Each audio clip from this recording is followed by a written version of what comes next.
ہمارے جسم کے اندر ایک پوری دنیا کام کر رہی ہے، ہر وقت، ہر لمحہ۔ یہ ہے ہمارے نظام ہاضمہ کی دنیا، ایک ایسا طاقتور سسٹم جو ہمیں زندہ رہنے کے لیے توانائی دیتا ہے۔ تو آئیے آج اس اندرونی دنیا کے کچھ حیرت انگیز رازوں سے پردہ اٹھاتے ہیں۔ چلے شروع کرتے ہیں ایک بہت ہی دلچسپ سوال سے۔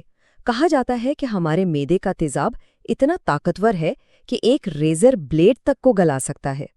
تو پھر سوال یہ ہے کہ یہ خود ہمارے معدے کو کیوں نہیں گلا دیتا؟ یہ بات جتنی حیران کرنے والی ہے، اس کا جواب اتنا ہی شاندار ہے، جو ہمارے جسم کے ناقابل یقین نظام کو دکھاتا ہے۔ اس کی طاقت کا اندازہ اس بات سے لگائیے کہ جب معدہ خالی ہوتا ہے نا، تو اس میں موجود گیسٹرک جوس کی پی ایچ ویلیو 1 تک پہنچ جاتی ہے۔ مطلب یہ انتہائی تیزابی ہوتا ہے، سرکہ اور لیموں کے رس سے بھی کہیں زیادہ طاقتور۔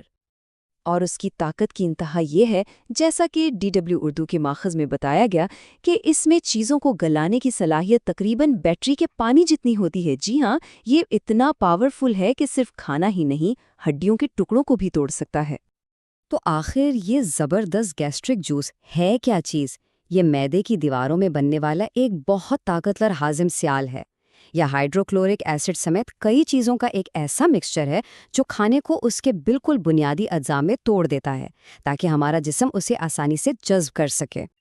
تو اب آتے ہیں اس اصل سوال پر کہ بھائی، یہ طاقتور تیزاب خود معدے کو کیوں نہیں پگھلاتا؟ اس کا جواب قدرت کے ایک کمال کے توازن میں چھپا ہے۔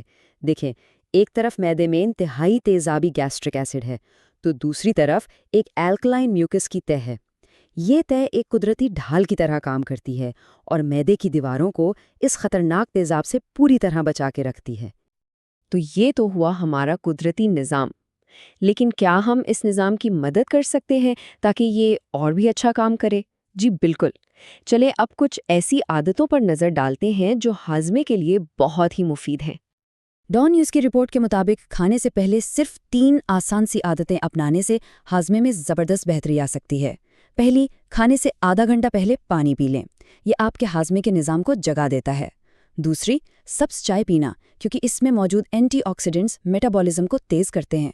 اور تیسری، پانی میں 1 چمچ سیب کا سرکہ ملا کر پینا معدے کی تیزابیت کو بہتر کرنے میں مدد دیتا ہے۔ اب بات کرتے ہیں طویل مدتی صحت کی، کیونکہ اچھا ہاضمہ سے وقتی سکون کا نام نہیں، بلکہ یہ ہماری مجموعی صحت کی بنیاد ہے۔ قبض سننے میں ایک عام مسئلہ لگتا ہے، لیکن یہ ہر 7 میں سے 1 بالغ شخص کو متاثر کرتا ہے۔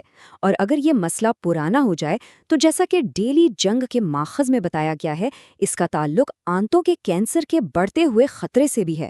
تو یہ واقعی ایک سنجیدہ معاملہ ہے۔ تو پھر اس سے بچنے کے لیے کیا کیا جا سکتا ہے؟ ریسرچرز نے 5 اہم صحت بخش عادتوں کی نشاندہی کی ہے۔ کبھی سگریٹ نہ پینا، باقاعدگی سے ورزش کرنا، صحت بخش غذا کھانا، شراب سے پرہیز اور ہر رات کم از کم 7 گھنٹے کی نیند لینا۔ اور ان عادتوں کا اثر واقعی زبردست ہے۔ جو لوگ ان میں سے 3 یا اس سے زیادہ عادتیں اپنا لیتے ہیں، ان میں قبض کا خطرہ 40% تک کم ہو جاتا ہے۔ یہ ایک بہت بڑی اور اہم کمی ہے۔ اور اب ہم آتے ہیں اپنے آخری اور شاید سب سے حیران کن حصے کی طرف، ہمارے دماغ اور ہمارے معدے کا گہرا تعلق۔ DW اردو کا یہ جملہ اس تعلق کو کتنی خوبصورتی سے بیان کرتا ہے۔ چاہے پریشانی ہو، ٹینشن ہو یا محبت، ہر جذبے کا اثر سیدھا ہمارے معدے پر ہوتا ہے۔ شاید اسی لیے انگریزی میں محبت کے احساس کو معدے میں تتلیاں اڑنے سے جوڑا جاتا ہے۔ ہمارا دماغ اور معدہ، یہ دونوں آپس میں براہ راست بات کرتے ہیں۔ تو آخر میں یہ ایک سوچنے والا سوال ہے، ایک صحت مند معدے کے لیے زیادہ اہم کیا ہے، ہماری خوراک یا ہمارے خیالات؟ یہ ایک ایسا نقطہ ہے جو ہمیں یاد دلاتا ہے کہ صحت صرف جسمانی نہیں بلکہ ذہنی سفر کا بھی نام ہے۔